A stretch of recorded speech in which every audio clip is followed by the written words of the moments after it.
Here we go. It's the Mike Tech Show, show number 826. Hello, everybody. Welcome to the podcast. I'm your host, Mike Smith. Thank you very much for downloading and subscribing to the show. Please visit the main website at miketechshow.com. You can email me questions and suggestions for show topics at miketechshow@gmail.com. Please visit the YouTube page for all of the videos at youtube.com/Michael Smith MTS. Please click subscribe when you get there. All right. This show is brought to you by Instant House Call, robust remote support for IT professionals and MSPs, providing unattended and on-demand remote access for all your clients. Try it free by clicking on the link on my website at miketechshow.com. Use the promo code MikeTechShow for your free 15-day trial. And remember, you can go directly to instanthousecall.com. The show is also brought to you by MagnusBox. Just added 2 more workstations last night for a client where we have their server and the client didn't want to pay the money for backing up to the cloud until a couple weeks ago. We didn't have a backup. The drive died because he said, hey, everything's on the server. Everything's in the cloud. Guess what? You got your browser customization and bookmarks and settings. Hey, how about those files you left on the desktop and you didn't save them to the server?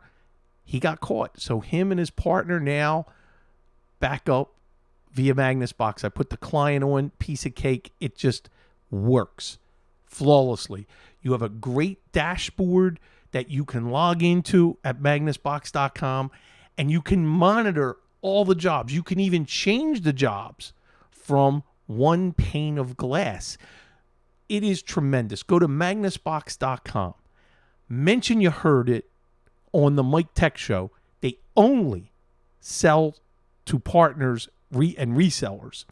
So you can try it out free and test it out, just like all the partners have. And if you mention the Mike Tech Show, that's where you heard it, you will get free white labeling for your company and an additional 50% off the platform fee for your first 3 months. You have to try it. Best online backup service that you can get today. All right. I have a show that is rooted in the trenches.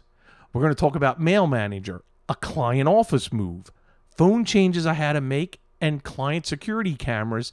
But there's little nuances to each of these stories.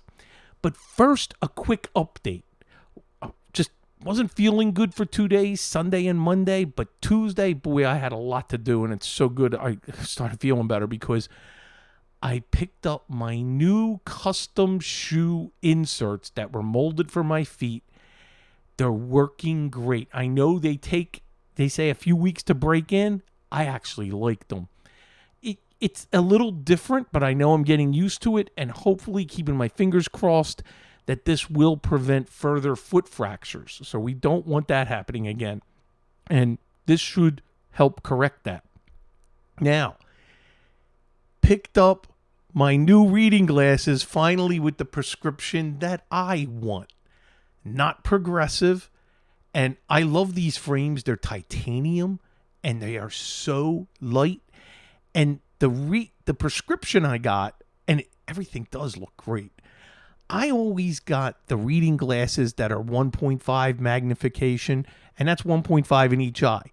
But my true reading prescription is 1.5 in the left, but 1.75 in the right. That little difference is making a difference for what I'm seeing here in front of me with my monitors. And now, without the progression, it works great. I love them. So wearing them right now and couldn't be happier. And I'm sure they were glad to see me leave. And, you know, after the first visit, the other visits went very well. Even when I went in and complained that, look, these aren't working. And I didn't get into I told you so, but they took them, made the adjustment, and I got the call yesterday, went over and picked them up. That's great. The lesson is stand your ground. Be nice, but be firm and stand your ground. If you believe you're right, don't give in. First thing I want to talk about is we're seeing an uptick of clients ordering laptops. So we have a new hire for one of our clients, and they use a program that I'm going to talk about, and it's called Mail Manager. I mentioned this possibly once a long time ago, and they label it here, take control of your email. One of the main users, who is the primary project manager for this company, loves every email you get. This is an add-in to Outlook, and you get to store it by project. It does organize the mail, and it does keep it organized, but you got to have a lot of storage available for every message to then be filed and categorized, and you have to build out an archive, a hierarchy that you're going to follow and teach everybody to follow. So what brings this up is we had to install it on the new laptop, and this is where the story diverges into VPN and networking. So I'm going to have a link to Mail Manager, and it's literally mailmanager.com. And you want to take a look at this because it is a way to completely organize all of your email, especially if you're project oriented and you need to get control and organize all of the correspondence with all the suppliers, maybe different vendors, different customers, or even within the company themselves. I'm looking at pricing. They don't talk pricing here. You got to put in a request. I don't think it's real cheap, but maybe something you want. But here's the issue that I'm going to discuss. So this employee is going to be traveling to different clients as he does marketing and some presentations, and they have bigger clients.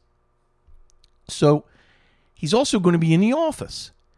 Here's the problem with Mail Manager. Mail Manager requires either a UNC path to exactly where all the mail's being stored, that everybody has to have that path, or a map drive.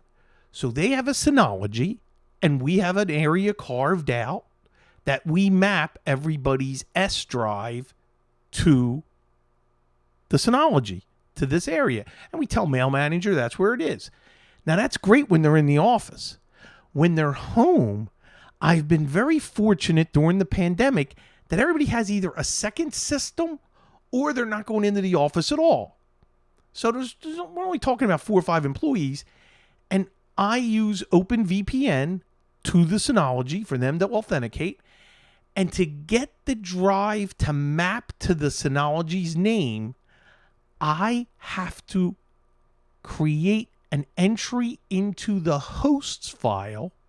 That's Windows, System32, drivers, Etsy. That's embedded in my brain forever. And then the hosts file. And yet I have the IP address of the VPN of the Synology and the name server, because we call the Synology server. And then we can map an S drive to server, because server doesn't resolve across the VPN. That's another issue I'm throwing out there. If anybody runs into that and has an answer, use an OpenVPN, how I can do that other than using the host file, here's my challenge. What happens when he goes into the office? It's a different IP address. How do I map the S drive? What I really want, and it's impossible, you can't do it, I would love one host name, but 2 different IP addresses in the host file. That's an impossibility. How can I handle that? I'm going to tell you what we're doing now. But if anybody has a way of handling the situation that I described, I really want to hear it, because I basically have a host device named server, but depending on how you're connecting to it, it'll be a different IP address. And how can I make that easy for the end user, for when he's out of the office and in the office? So here's what we did yesterday. When he was in the office, I said, connect to the VPN. Even though you're right there in the office and he's Ethernet, he connected. It was just a teeny bit slower than if you weren't connected to the VPN and he was still sitting there, but everything's working. It was my only way of resolving it. Just look, pretend you're not in the office, even though you're in the office, and just continue to use the VPN. So that's my current resolution. How can I have different network resolving based on how they're connecting? Would love to have someone weigh in on that. That's a networking person. All right. So then we got everything else completely set up. The email's working. Everything's good. Just ordered another laptop that's coming in. Actually, it should be coming in tomorrow, that we're configuring for another client. And I think I have another one on order for another client. So we're just seeing this uptick in laptops all of a sudden. We usually don't get that many like that, like unless it's a big project for one company. So just wanted to kind of review that with everybody and talk about it.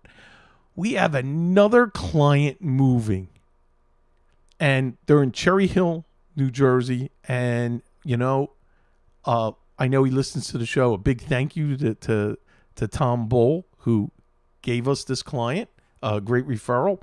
So now they're moving, but it's interesting. They're moving down the hall in the building. This is the third customer where the property management company wants the office that they're in because they're taking more square footage and willing to fit the bill to move that entire client to a new office and give them all sorts of financial breaks for this because they want that space. And with 2 of the 3 clients, one of the nice things they did, they let them keep the suite number the same. So that makes business cards and mailing, it just makes everything easy. So now what we have to do, though, is break down the entire network infrastructure. The wiring's being done as we speak. And I think we have like another week and a half. And my son's going to be there to disconnect. They have a real physical server. Disconnect the switches. Take everything. Take the sonic wall, everything. And Comcast is going to be there, which is great because Comcast is just going to take their router and they're going to keep the same public IP address. So there's no real changes.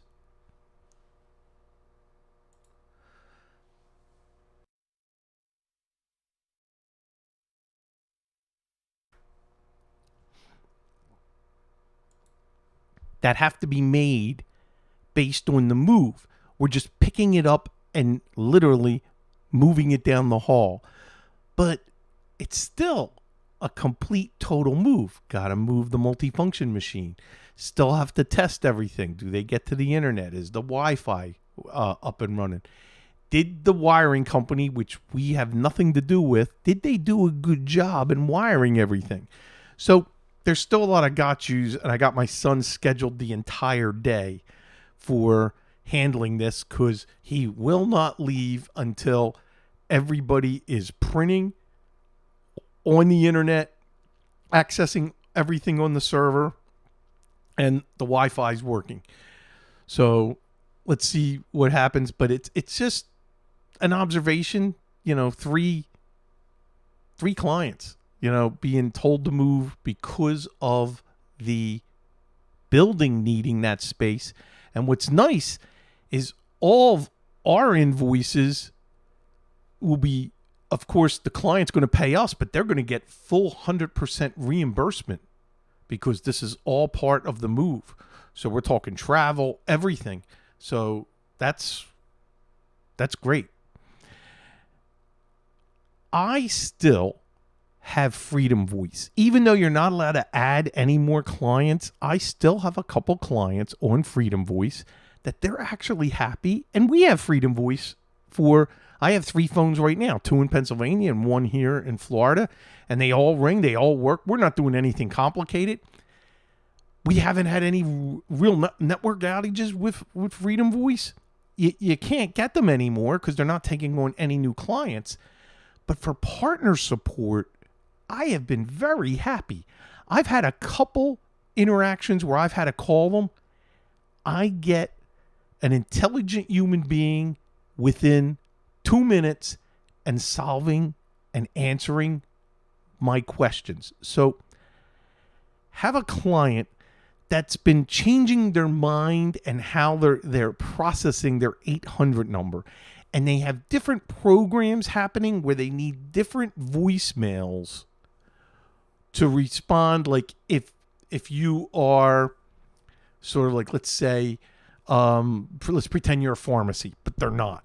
And if you're a doctor, or calling from a doctor's office, press 1. If you're, 2, 3. So this was my first time setting those kind of options up and having them all go to voicemails, but all different voicemails. And had to sit last Friday and got them all set up beautiful. Quick 15-minute call to Freedom Voice because I had a couple questions. They answered everything. So I'm in a challenge. Everybody listening who has used to deploy Freedom Voice and obviously got out of that and they, went with, another provider because you can't add anymore. I'm sort of out of the VoIP business. I dipped my toes into it twice and they got burned. So right now I'm still hanging on. 2 clients with Freedom Voice plus myself, and my client's happy. Everything's working really, really good. So knock wood. Now that I say that, I'll spend all day tomorrow with all kinds of horrible outages because I have tempted fate with the VoIP gods right now, and I don't mean to. So, all right. Final story is security cameras. And I do not deploy security cameras, nor do I want to deploy them. But of course, we have to support and bring someone in when we have to. So one of my clients deployed 4 of these cameras, and it's been a few weeks because we had trouble. They already had cameras set up, but they're having a kind of a vandalism problem where they need the license plate. So I'm going to have a link to this camera. It's the let's see if I pronounce it right. Hanwha TechWin America. Also goes under Samsung too. It's a 4K vandal resistant outdoor network dome camera.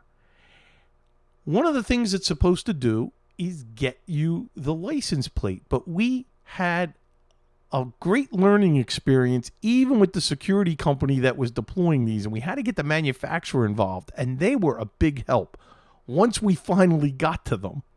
Because we had to go through a long story here, but I'll make it short.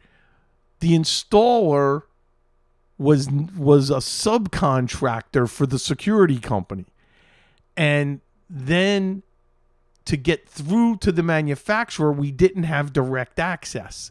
So when my son finally got on the phone with them, they showed him how to go into advanced options and zoom. And here's the point of all this. If you need license plates, yes, you could buy significantly more expensive cameras. These are a little over $1,000. You can get the license plate, but it's where you are focused and position the camera. So something we learned, we want to catch the license plate the only way in, and there's an only way out of the gate. And we have to, and this is still going to happen, we can get some of it, but we can't get the detail enough. We got to focus in where the license plate's going to be. Then to cover the other area, we just need other cameras that are broader, that aren't as focused, where you could still pull up a picture of a person, but maybe not a license plate. And you really need the license plate because this is happening at night. And by the way, these cameras work in low to no light, nighttime. So a thumbs up to the camera, but there's a little learning curve, and you may have to start repositioning, and you really have to drive a car and test and stop the car and focus on the camera and be there, zooming in and make sure you're happy that you can get the license plate. This is becoming very important where you might have a bigger company with a bigger lot, that people dumping things, people, there's a big uptick in Philadelphia area of stealing catalytic converters, and they can do it in like 2 minutes. And, snip, snip, boom, get on the car and gone. We need to be able to get these individuals, because that's happened now with 2 different clients to the employees' cars. So this is a real issue. So we're not in the security camera business, but because it's going to travel on the network, we're involved. And so we have to not become experts, but we got to be able to work with everybody to make these work so our client's happy and feels good, and that we can get the right information for the local police so they can investigate and, get whoever's doing something, and, we can, they can formally charge them. So we were successful with the last camera set on someone because it was the individual, and, it was like, smile, you're on candid camera, man. We had a great picture of the individual and enough of the car that the police were able to get him. So that was pretty good. That was like a year or 2 ago.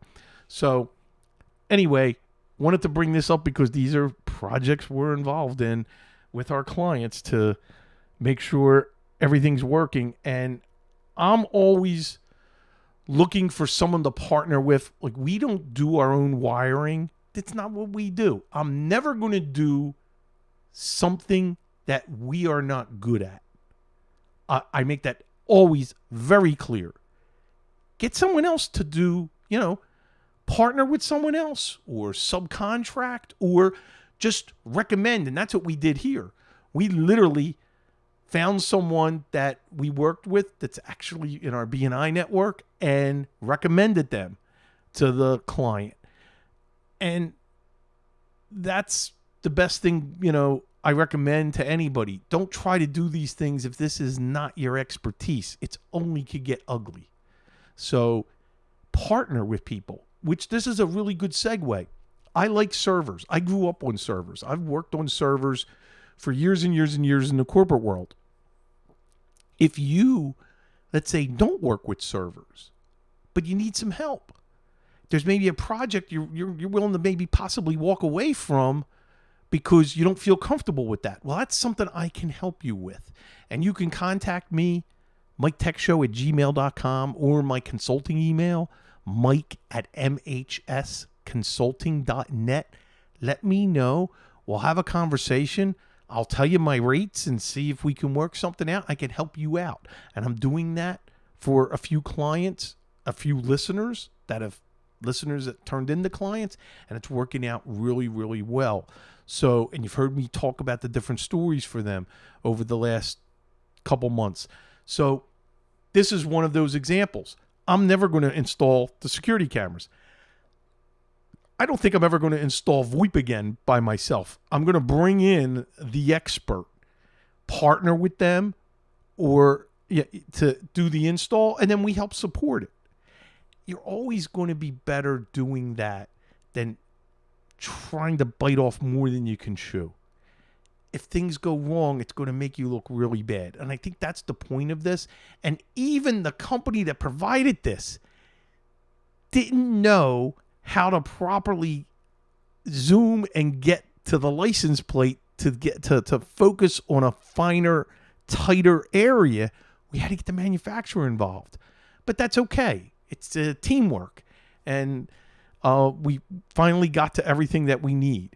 So that's just wanted to lessons and tales from the trenches. And that's all for this week. Thank you for staying subscribed and listening to the show. Subscribe to the YouTube channel when you get a chance. Support the sponsors, Instant House Call for all your remote access, Magnus Box for all of your online backup needs, and Fabs Auto Backup, which in the last show notes I used the new link for May. Fabs Auto Backup 7 Pro, can't live without it. Just can't. My son was using it again today for a laptop that they lost the ability to work on the screen.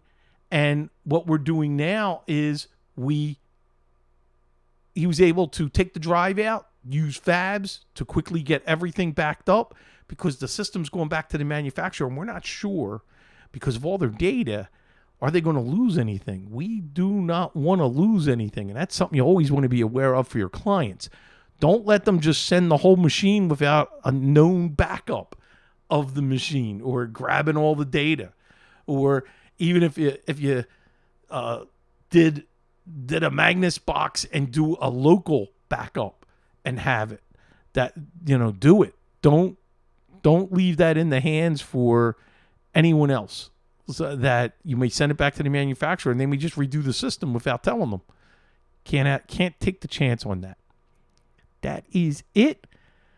I hope everybody is doing well and have a great week and stay safe and hopefully see you back here Thursday night, same time, same channel. Bye-bye, everybody.